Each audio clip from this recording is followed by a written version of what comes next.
नमस्कार मित्रांनो, मी तेजस ग्रुप पुन्हा एकदा स्वागत आहे तुमचं आपल्या चॅनलचे एका नवीन व्हिडिओमध्ये। मित्रांनो, 8:15 झाले सकाळचे आणि आपण चाललोय आज बऱ्याच लॉंग राईडला। आता पनवेलला चाललोय गाडी घेऊन पहिल्यांदाच। तर आपण ना दिवसाचं ट्रॅव्हल नाही केलंय मुंबईकडे कधी, बाय रोड ट्रेनने गेलोय आणि रोडने म्हणाल ना तर ट्रॅव्हल्स किंवा आपली ST बसने गेलोय फक्त। तर आज आपण गाडी घेऊन चाललोय, पहिल्यांदाच एवढं लांब चाललोय। साधारण 350 किलोमीटरचा प्रवास असणार आहे। तर मॅडमचं काम आहे पनवेलला, तर लगेच रिटर्न पण यायचं आहे। तर बघूया, आता 8:15 झाले, संध्याकाळपर्यंत बघूया पोहोचता येतं काय। सो बघूया कशी जर्नी होते। तर इकडे को ड्रायव्हर आमची, आपला गावचा रस्ता थोडासा खराब आहे आणि बघताय थोडीशी ग्रीनरी रुजली आहे, थोडंसं गवत हिरवं रुजलं आहे। तर 2 दिवस फक्त पाऊस पडला आणि कल्टी मारली ना, पाऊसच आला नाही। तर वाट बघतायत लोक, भाताची रोपं वगैरे अक्षरशः शिंपतायत पाणी नेऊन।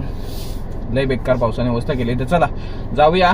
तर हायवेला आपला पंप आहे, पेट्रोल पंप, तिकडे CNG भरूया आणि डायरेक्ट मुंबईकडे रवाना। पूर्ण मुंबई नाही जायचंय, पनवेलपर्यंतच जायचंय। दररोज सकाळी उठलो ना की असं वातावरण बघायला मिळतं, मोकळं आकाश पूर्ण, कुठेच पावसाचा ढग पण दिसत नसतो।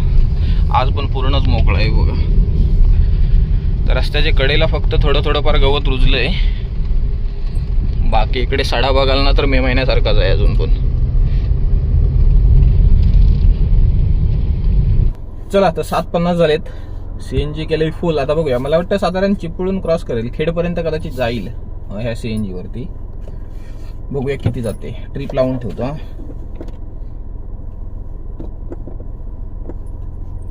ट्रिप 0 केले, बघूया आता ह्या टँक वरती किती जाते। तर चला, आपल्या घराकडून वरती आलो ना 4 किलोमीटर की मग हा पटकन हायवे लागतो आपल्याला, मुंबई गोवा हायवे।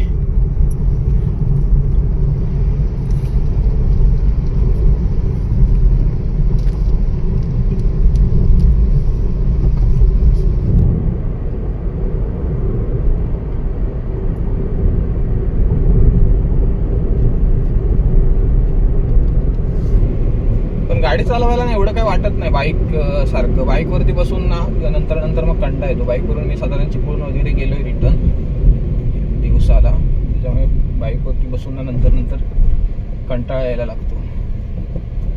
गाडीवरून बघूया, गाडी मी चालवली ना इतक्या वेळा पण एवढं काय वाटत नाही, नॉर्मल वाटतं। बाईक एवढं नाही वाटत, पण बाईक चालवायला मजा येते। गाडी चालवायला पण मजा येते, पण त्याच्यापेक्षा बाईक चालवायला मजा येते।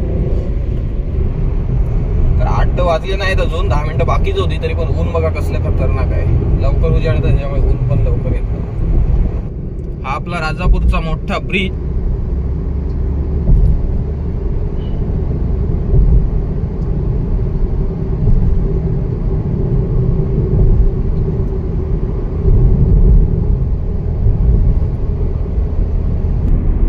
आता असं ना लांजापर्यंत गेलोय, लांजापर्यंत रस्ता एकदम मस्त आहे, कम्प्लीट आहे पूर्ण।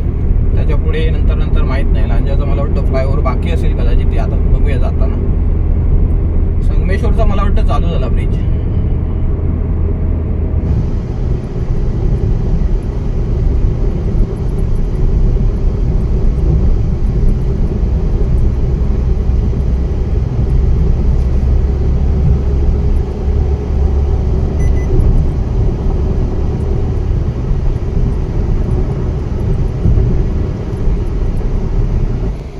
इकडे आलो आपण लांजामध्ये, लांजाच्या फ्लायओव्हरचं काम चालू आहे, म्हणजे रस्ता बनायचं काम चालू आहे वाटतं। फ्लायओव्हर झाला साईडने, बघूया। मागे पावसातून जाम बेकार अवस्था होती मागच्या वर्षी। आता यावर्षी तरी काय माहित नाही सरळ राहते का, पण नाही, आता सर्व्हिस रोड चांगला असेल कदाचित, तेव्हा नव्हता, बऱ्याच दिवसानंतर आलोय। म्हणजे जे मोठे असे फ्लायओव्हर राहिले होते ना, त्यांचं काम बाकी होतं बऱ्यापैकी। आता बघूया, जाताना कळेल आपल्याला कुठलं काम झालंय आणि कुठलं पेंडिंग आहे ते।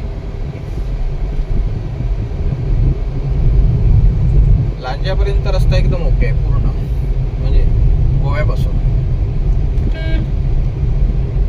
मला वाटतं हातकांब्यापासून एक सिंगल लेन कदाचित मध्ये चालू होती। आता मी ना लांजाच्या पुढे बऱ्याच दिवसानंतर आलोय, खूप दिवसानंतर। म्हणजे आता बऱ्यापैकी रस्ता झालाच असेल हमखास। हा डांबरी रस्ता आहे ना, त्याच्यावरून गाडी चालवायला बरी वाटते। त्या कॉन्क्रीटपेक्षा, कॉन्क्रीटला लेवल नसते, मध्ये खडगाड होते, गाडी उडते थोडीशी, पण डांबरीला गाडी मस्त चालते। डांबरी रस्ता लगेच खराब पण होतो, एवढाच मेंटेनन्स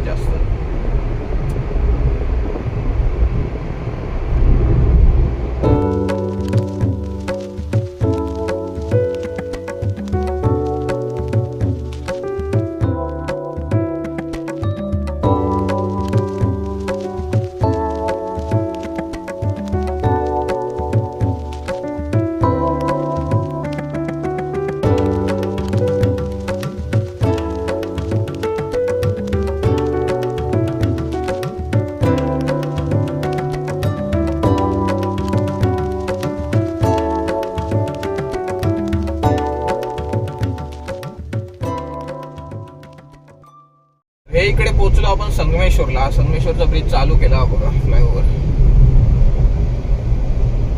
देवरुख वरून आलो ना तर इथे बाहेर यायला होतं संगमेश्वरला.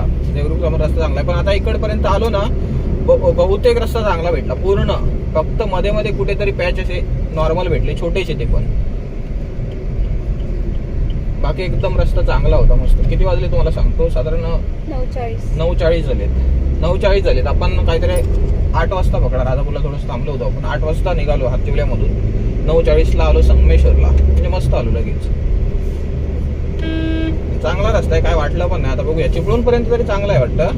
चिपळूण नंतर बघूया कसं आहे, पण मस्त आहे, भारी वाटतं. पण विचार आहे देखते.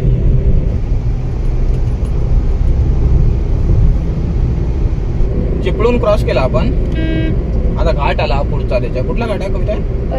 परशुराम घाट. परशुराम घाट. आता काय खेड येईल ना? हो. खेड साधारण 25-1 किलोमीटर असेल मला वाटतं. मोबाईल टाका तुम्ही.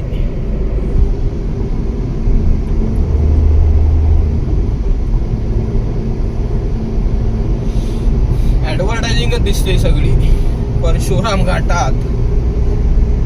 गाड्या बघ किती येत आहेत. जी आपली लाल परी चालली, मुंबईला चालली की कुठे चालली? खेड 27, महाड 73 आणि मुंबई 240. हा एक घाट लागला पुढचा. तरी रात्री ट्रॅव्हलिंग केली आहे, आताशी नाही पण मागे झाले 2-4 महिने. पण रात्री ना काय वाटतच नाही, बघायलाच भेटत नाही, पण भारी वाटतं. म्हणजे रस्ता कसा आहे हे आज कळलं मला. नाही तर काय करणार, आपण जेव्हा ट्रॅव्हल्स पकडतो मुंबईवरून किंवा गावावरून, इकडे येईपर्यंत काळोख झालेला असतो. त्याच्यामुळे रस्ता कसा आहे ते काहीच माहित नव्हतं. आज रस्ता बघतोय आपण. आता मला वाटतं समोर हे आहे, खेड आहे.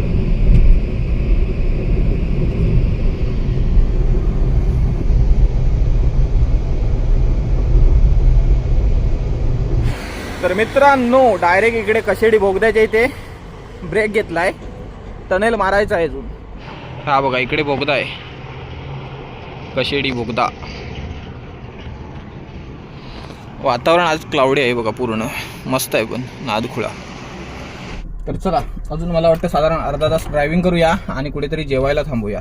3 गाड्या CNGच्या शिल्लक आहेत. 195 चालली. आज हायवेला ना एव्हरेज चांगलं टाकलं. अजून 3 गाड्या शिल्लक आहेत. मला वाटतं जवळजवळ 225-30च्या आसपास जाईल आरामात.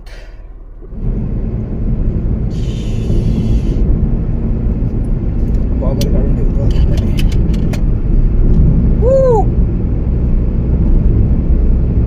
मस्त ना?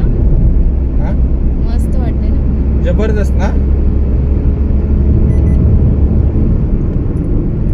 खायला कसलं खतरनाक आहे रे. कसलं खतरनाक वाटतंय. जबरदस्त वाटतंय, जबरदस्त. पहिल्यांदाच जातोय, बसने आलोय, पण रात्रीच, जेव्हा काय आयडिया नसते, एवढी काय माहित नसतं, पण जबरदस्त वाटतंय, खतरनाक दिसतंय. दाखव.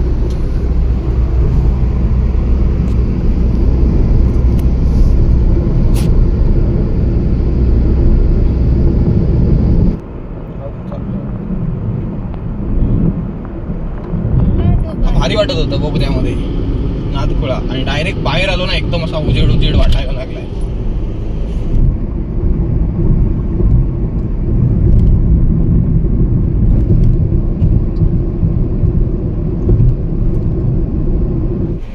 तर इकडे महाडमध्ये पोहोचलोय. आता इथे CNG भरूया. 2 गाड्या शिल्लक आहेत आणि तुम्हाला सांगतो 224 चालली गाडी आपली. जवळजवळ एका टँकमध्ये 250 किलोमीटर चालली पकडा आज गाडी. एव्हरेज चांगलं दिलं. हायवेच होता ना, नुसताच हायवे, मस्त रोड का. आता 2 गाड्या शिल्लक आहेत. इथे मस्तपैकी फुल करूया परत टँक. हे थांबायचं आहे की नाही आपल्याला, की डायरेक्ट मुंबईला जायचंय?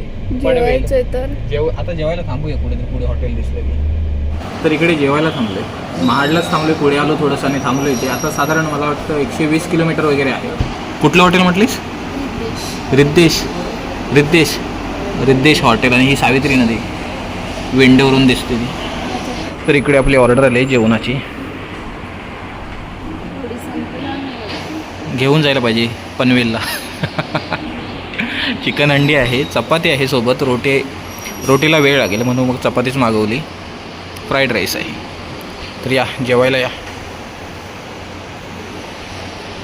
चला तर मस्तपैकी जेवलो, 1 वाजलाय. आता डायरेक्ट आपण पनवेलला जाऊन भेटू. साधारण मला वाटतं 2-2.5 तास लागतील अजून. 127 की 130 किलोमीटर आहे. तर इकडे बघताय पावसाचं वातावरण आणि जस्ट पाऊस पडून गेलाय. रस्ता ओला आहे आणि पुढे पडतोय पाऊस. पनवेल साईडला पण पडत असेल मला वाटतं. बघूया, पाऊस भेटण्याचं चिन्ह आहे. बरेच दिवस पाऊस नव्हतो. साधारण पाऊस इकडे तरी बघूया. हाय पाऊस तो काय पडतोय पाऊस. हा बघा इकडून पाऊस चालू झालाय. इकडे कमी आहे पण पुढे जास्त असेल. बघा पडून गेलाय थोड्या वेळापूर्वी. तुफान पाऊस, तुफान पाऊस, तुफान पाऊस पडायला लागलाय. हा इकडे काय दिसत पण नाही. पाऊस नव्हता ना इकडे, पाऊस घेऊन आलोय. आमच्याकडे पण नव्हताच. आता हा जाईल वाटतं हळूहळू. पाऊस घेऊन आलो फायनली. पण पुढे जास्त नसेल मला वाटतं. मोकळं वाटतं ना आकाश पुढे. ढग मोकळे वाटतात थोडेसे. बघूया पुढे जाऊन. बऱ्यापैकी त्या साईडला मोकळे आहे. तर मित्रांनो 1 वाजलाय दुपारचा. काल आपण आलेलो पनवेलमध्ये. तर काम जास्त काय नव्हतं. कॉलेजला जायचं होतं फक्त कविताला. तर ते झालंय. आता 1 वाजलाय. तर निघालोय आता परतीच्या प्रवासाला. तर पाऊस आहे आता पावसाळा आला मला वाटतं. तर गावाकडे पण पाऊस पडतोय आणि इकडे पण पाऊस पडतोय बारीक बारीक. हा बघा मध्ये मध्ये येतोय. म्हणजे सगळीकडे साधारण पावसाळा चालू होण्याची चिन्ह आहेत. तर आता कल्टी मारूया. मला वाटतं साधारण 9-9:30 वाजतील रात्री घरी जायला. तर आता डायरेक्ट घरी जाऊन भेटू. घरी बघूया पावसाळू कितपत आलो होतो. चला.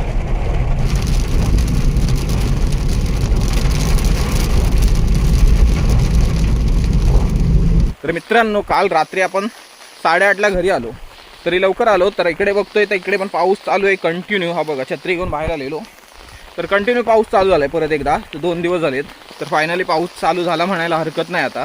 तर हा व्हिडिओ तरी तेच एंड करूया. आता व्हिडिओ आवडला असेल तर लाईक करा आणि चॅनलला सबस्क्राईब करायला विसरू नका. भेटू वगैरे का नवीन व्हिडिओमध्ये. धन्यवाद.